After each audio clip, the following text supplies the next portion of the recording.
जुन्या पेन्शनचा प्रश्न अधिवेशनात मांडला जाणार आहे। जुन्या पेन्शन संदर्भात भूमिका अर्थसंकल्पातून स्पष्ट होणार आहे। तर अभ्यास समितीचा अहवाल शासनाला प्राप्त झाला असून जुन्या पेन्शनबाबत सरकार सकारात्मक असल्याची माहिती देखील सध्या समोर येते आहे।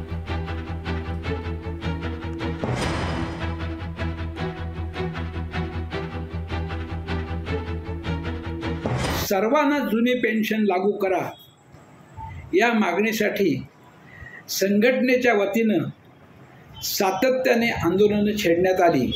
काल राज्य शासनाच्या वतीनं माननीय मुख्य सचिवाने संघटना प्रतिनिधींशी चर्चा केली।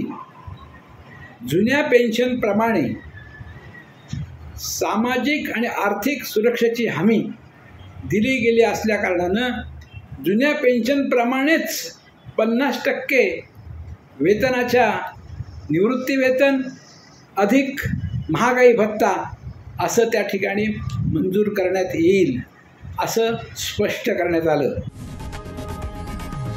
लोकशाही मराठी ऐका, पहा, जागरूक रहा।